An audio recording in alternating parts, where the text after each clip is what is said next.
Today, we're going to step into the wisdom of Jamie Kern Lima, founder of It Cosmetics, and I'm reviewing her two books. The first one is called Believe It, and the most recent one, which just came out in 2024, is titled Worthy.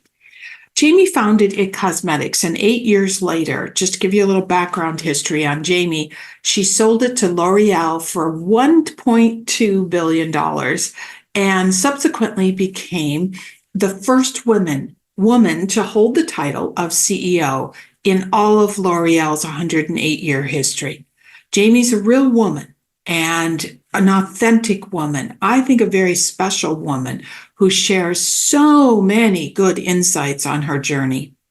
Well, hello, everyone. I'm Sharri Harmel. I'm your host for the Extraordinary Women podcast show that is all about supporting and helping women age 50 plus to design and live their own fabulous next chapter.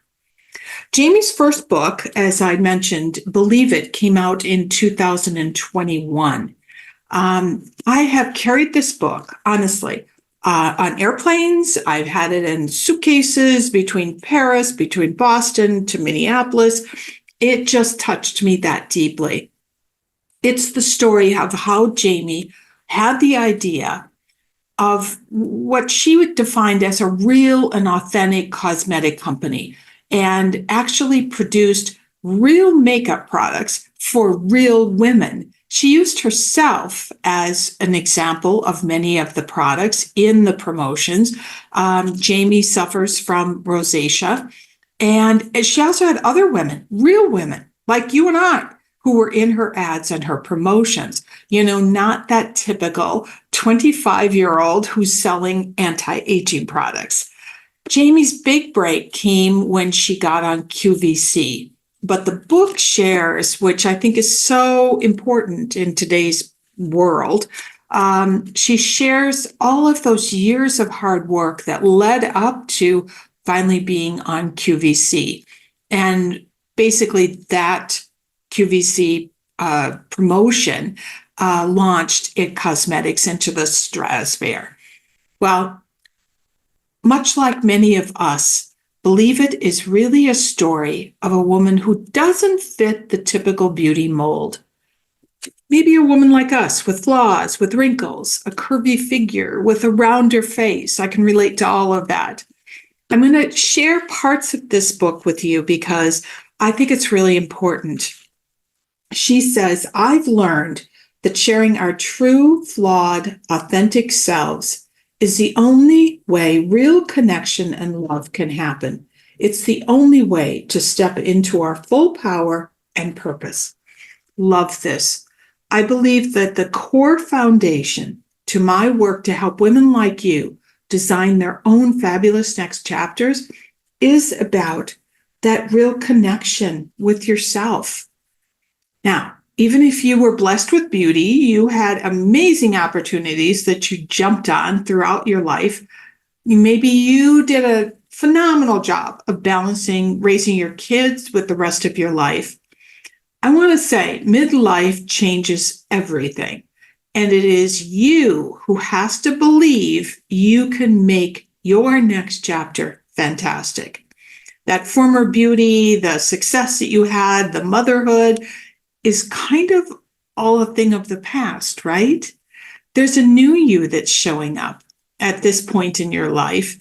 You've arrived at what I call a new destination, and authenticity is the key. Now, I'm going to share another one of Jamie's quotes. She says, let's see if I can find the page. Think about how good it feels when you are being your true self. You don't have to even try. It just happens. It feels effortless. And she also shares, which I thought was amazing, considering this is a woman, wrote the book, who founded a company that grew to $1.2 billion. This was amazing. She said, one of the biggest fears that holds us back from showing up as our true self is the fear that people won't like us. Wow. A key to believing in ourselves is surrounding ourselves with people who not only believe in us and love us for who we are, but also sharpen us. And I'm going to talk a little bit about that. But I think, that desire to be liked is really, truly a lesson for all of us. We kind of, as women, it's ingrained in us in a certain way want to be liked, to not make waves, and recognizing that that's a part of you will help you to live as your true self, as your authentic self, as Jamie says. And then you will know, and that's how this relates to the Extraordinary Women podcast show, then you will know exactly what it is that you want in your next chapter. Something else that Jamie talks about that I feel is highly relevant for many of us is trying to do things all on our own, trying to build something, create a life without telling anyone, without engaging anyone. I'll read you a section where she talks about this. She says, "I've always been the lone wolf who carved my own path, who was determined to succeed in my life and career despite what everyone else told me, despite those who doubted me, despite those who failed me, despite where I came from. I'd always felt like men held women back and we could do everything on our own. But I realized I'd gotten one big thing wrong. We can't do it all alone, or at least we can't truly live our best lives all alone." It's fascinating to me that she brought this up, because we use words like self-made woman or self-made man, whatever it is, and recognizing that none of us do this all alone. And actually, we need to engage with people around us, in order to create what it is that we want in our next chapters.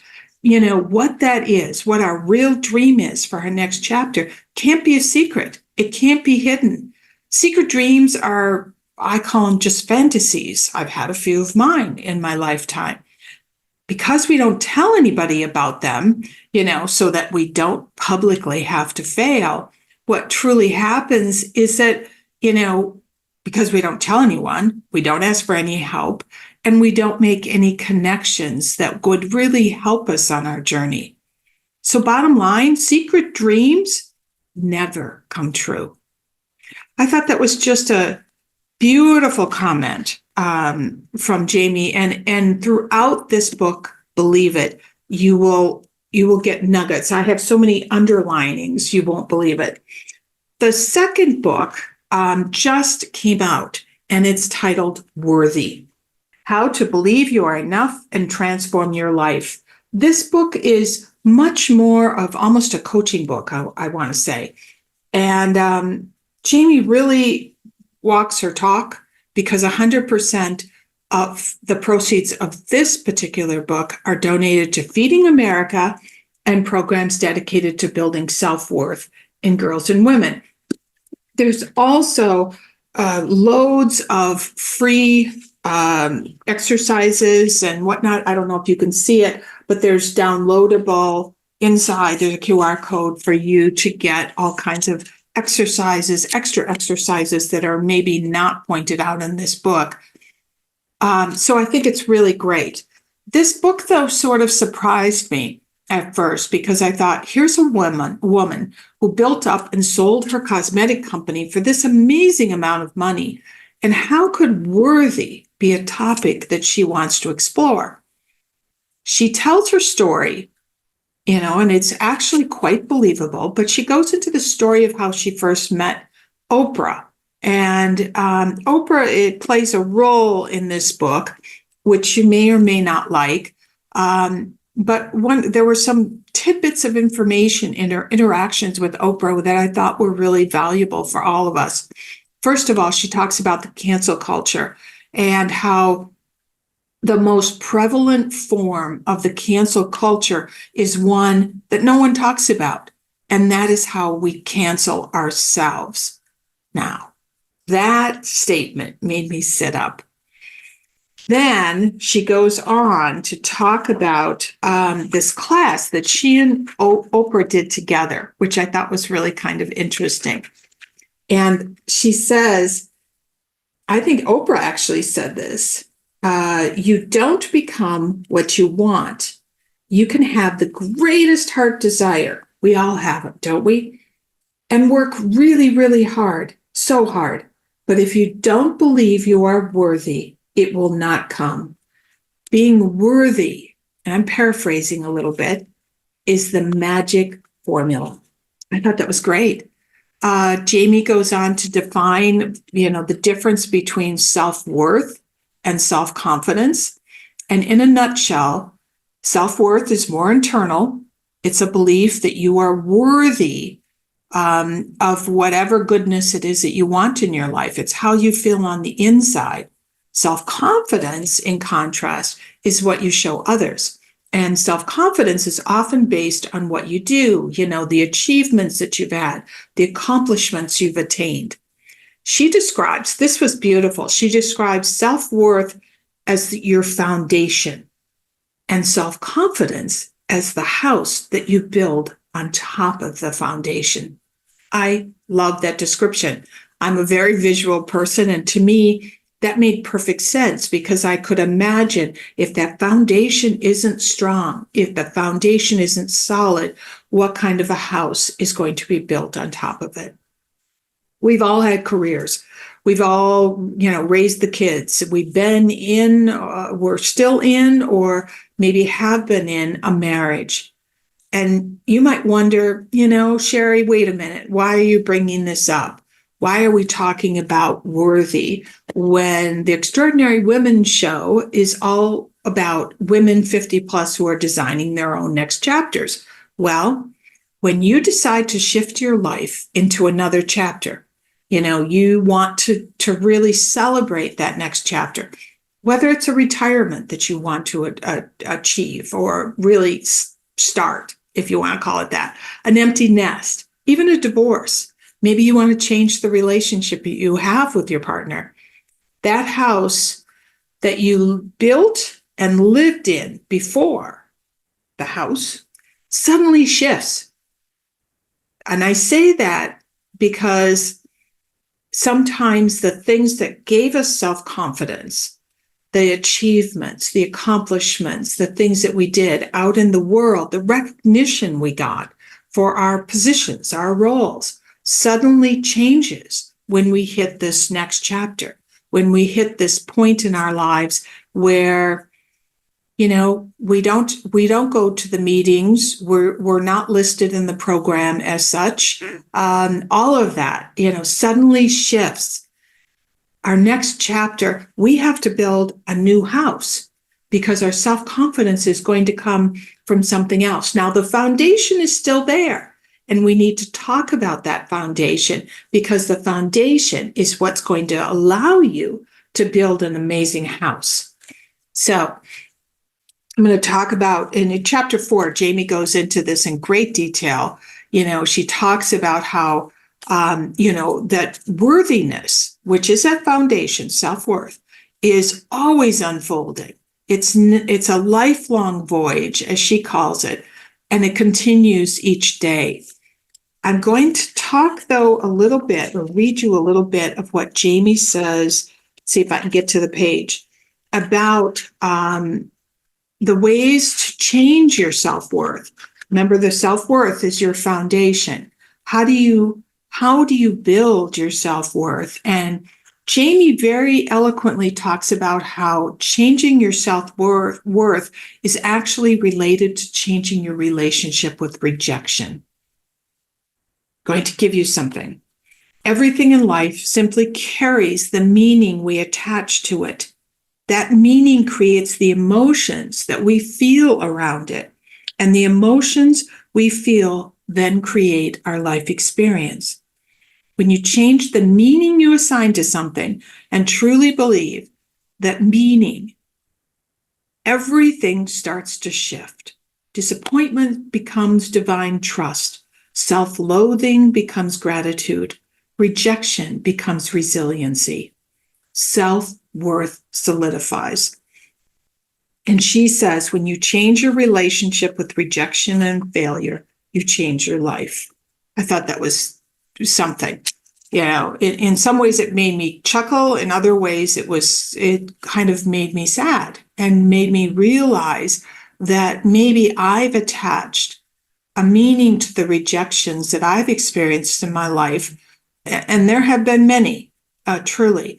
But that if I change the way I look at my perception of those rejections and what that means to me, that there's actually gold in each rejection, rather than, letting myself get stuck on what didn't work out.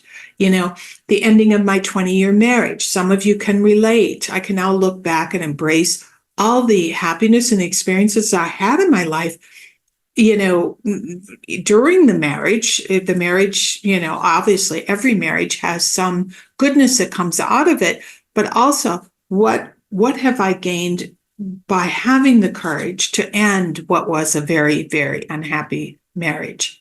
Another one, I'm a birth mother, as I've shared with many of you. Giving up my son impacted my life in so many ways, and finding my son and welcoming him back into my life meant for me that I was no longer a part of the family I had grown up in. I was disowned by my parents and my siblings. Huge rejection, right? But when I sat and read through this book, I can now see that their dysfunction would have actually eaten away at me and denied me of the experience and love of my child and my subsequent grandchildren. So obviously, I'm switching that idea, that concept, that perception of what rejection means. How we look at the rejection that we've experienced in our life, and I just completely agree with Jamie, does shift how you look at yourself. And it does strengthen when you look at yourself from the perspective of, oh gosh, what did I get out of that particular experience, that really, really difficult experience that might have had a whole lot of rejection wrapped up in it. It does strengthen. When I shift that, it strengthens my foundation of worthiness. At our ages, we've all lived full lives. And as a result, we've all experienced a good bit of rejection inside those years of living, right? But if we dwell on the losses, or as Jamie calls them, rejections, we can't create that sustainable foundation in order to build that fabulous next chapter house that we're going to be building.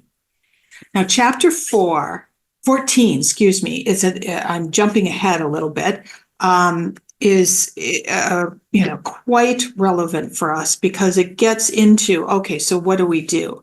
So let's see, I'm going to check out page 185, just so you know. She says, and I thought this related to so many of us. I'm shifting gears a little bit because this chapter is titled The Secret to Fulfillment, which is something many women talk about in their next chapter. How do I feel fulfillment? And she says, I thought, oh my God, is she speaking with us? Right now, in your life, would you say you're truly fulfilled? Or do you feel like something is missing? Perhaps you're not quite sure what it is, and you find yourself asking questions like, is this all there is? Or saying to yourself, I thought by now, and with all I've accomplished, I was going to feel happy, but I just don't. Or I have so much to be grateful for, so I'm going to tell the world I've got it all, but I just can't shake this longing I feel inside for something more. And yet, no matter how much more I get or build, it doesn't satisfy the longing. Or I must be ungrateful and selfish if I still feel unfulfilled given everything I have. I thought that was incredible. Yes, you can travel to all the places that you've dreamed of. We're talking about next chapter. Post-career, post-raising the kids. You can travel to everywhere you want to go. You can babysit the grandkids. You can sit in a lounge chair, as I call it, with an umbrella drink looking at the ocean. But will all of those experiences make you feel fulfilled? No. And does fulfillment matter? It's huge. So Jamie talks in this book about the 4 keys to fulfillment. She talks about self-worth, which I've given you a little tidbit of, and she talked about self-confidence, the foundation and the house. But the next two are quite interesting. And I thought it was amazing, actually, because she talks about growth and contribution as the two other pieces that are important. Now, growth, Jamie defines as, lots of different things. It might be taking on a new hobby. It might be doing work, working on something that's in your past through therapy. It might be picking up a book, taking on a new challenge, learning something new. Growth is, we all know, we sign up for the classes and we all know that we continue to expand what it is that we know and what it is that we're learning. Contribution, though, and Jamie talks about that in this book, is a game changer. And I thought that was really quite interesting and relevant for us as we create our next chapter. This is what she said. For ultimate success, happiness, and fulfillment, you also need the feeling of contribution. To be contributing to others, a cause, or something bigger and beyond yourself. Research shows that people who volunteer are more satisfied with their life and report better mental and overall health. The need to contribute can be met in many forms in your life, from simply letting someone else know they've been seen, that they matter, all the way to helping others, by serving, by donating your time, your money, or your ideas. Self-confidence, growth, and contribution are fundamental human needs for ultimate happiness, fulfillment, meaning, and joy. I just loved that because I think in many ways that is what ends up to be missing from our next chapter plans, our next chapter dreams. How are we going to give back? And it doesn't necessarily mean that, as Jamie said, that you have to, go volunteer in a particular organization. It might be having those more deep conversations with your grandchildren. It might be listening to a friend. Not everyone has children. Not everyone has children they're connected with. Not everyone has strong families. How do you make a difference, basically, in someone else's life? Why are we here? And therefore, I felt that particular piece is incredibly important as we set up and design and then live our next chapters. Now, this book has a lot of information in it that I think are relevant for younger women, actually. There could be, and I'm sure there probably is, an entire coaching program that's connected to this book, but don't discount it because there are some very important ideas and thoughts for those of us who are actively working on designing and living our next chapters. Of the two, I especially loved Believe It, but tell me your thoughts. I would love to hear which of these two did you relate to? Which of these two are you carrying around in your suitcase? I want to thank you for joining me today. And if you enjoyed this video, it's something a little different, give me the thumbs up. And please do subscribe if you haven't already. I just love hearing from you. Tell me which book you loved better. Tell me whether or not you like these book reviews. I just love hearing your ideas, your thoughts, your feedback. And if you're ready to start designing your own fabulous next chapter, sign up for the VIP waitlist for my book that should be coming out sometime in the fall. There will be some fun gifts for you that you will receive between now and the book launch. So sign up on that VIP waitlist. All of the links are below. I wanted to extend my best wishes to all of you. Take care, and we shall see you soon, or as we say in Paris, à bientôt.